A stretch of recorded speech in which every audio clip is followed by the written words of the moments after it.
right now, 2 US warships are moving through a minefield. Not in a training exercise, not in a simulation.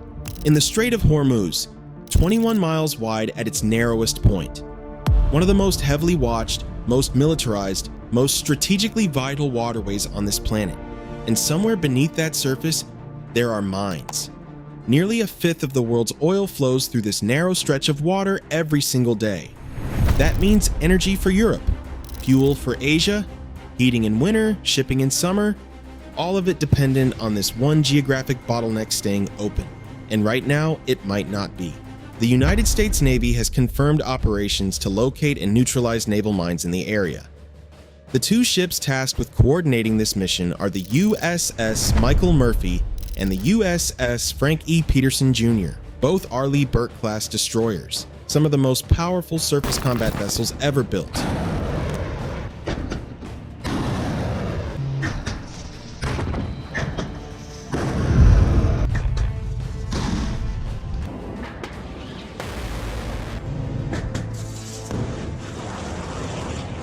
But here's what matters. Destroyers weren't designed to clear mines, so why are they there?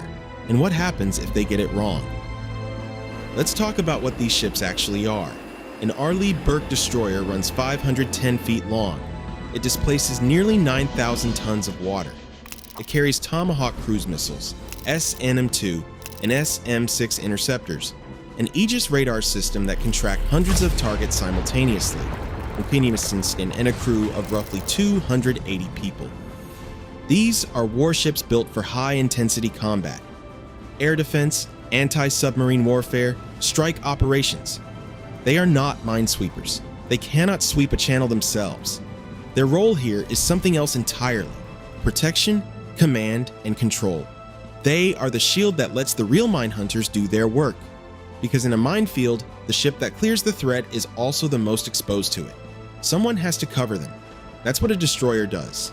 Mine clearance isn't one technique, it's a layered system, every method covering what the others miss.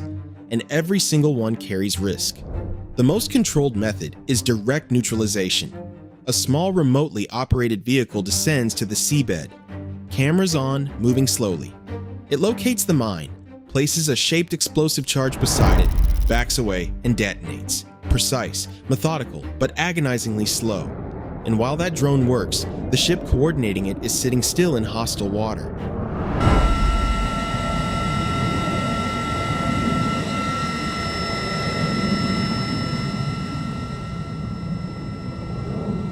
Then there's aerial mine countermeasures. The MH-53EC Dragon helicopter, a massive aircraft specifically designed for this role, tows specialized equipment through the water at speed. Magnetic sleds, acoustic generators, sonar arrays, some trigger mines remotely, some detect them.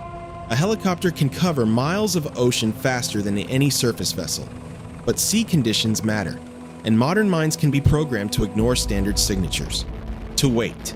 Some mines are anchored below the surface, tethered to the seabed by a cable. Sweeping gear is dragged through the water to cut those cables. The mine rises, it becomes visible. And then it's destroyed by machine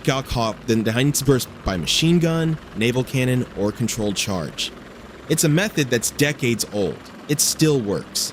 But it only works on one type of mine, and modern minefields don't rely on just one type.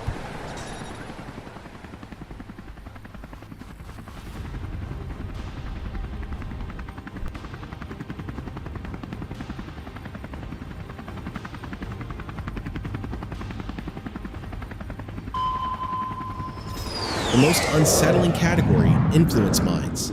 These devices don't require contact. They detect pressure waves, magnetic fields, acoustic signatures. To clear them, you simulate a ship.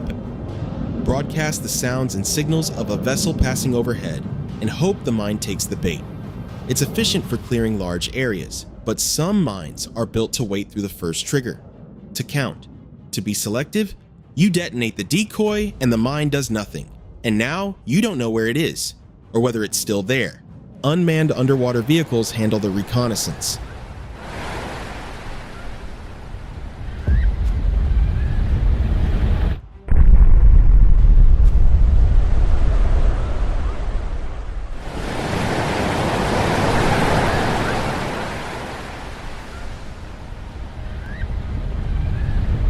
high-resolution sonar maps the seabed. Suspicious contacts get flagged, investigated, sometimes destroyed autonomously. They keep divers out of the water. They reduce human exposure. But in a place like the Strait of Hormuz, with heavy maritime traffic, complex underwater terrain, and active surveillance from multiple nations, the margin for error narrows dramatically. Alongside the destroyers, the Navy has deployed Avenger-class mine countermeasure ships. These vessels exist for exactly this mission: non-magnetic hulls, dedicated sonar suites, multiple drone deployment systems. They are slower, lightly armed, and entirely dependent on protection from larger ships to function. Without the destroyers, they cannot operate safely. Without them, the destroyers have nothing to protect. Iran is watching all of this. Fast attack boats, coastal radar, surveillance drones. The Revolutionary Guard Navy has monitored every U.S. movement in these waters for decades. They know the patterns, they know the ships, and they have a documented history of using maritime harassment as a pressure tool. So, picture the scene: a minesweeper moving at 4 knots through a suspected minefield, helicopters overhead, drones below, and somewhere offshore, fast boats watching, waiting to see what happens next. This is not just an American problem. Europe depends on Hormuz. Japan, South Korea, China. All of them import energy through this corridor. Several allied navies have mine countermeasure experience. The UK, France, regional partners. The question forming quietly in defense ministries right now is whether this stays a US operation or becomes something much larger.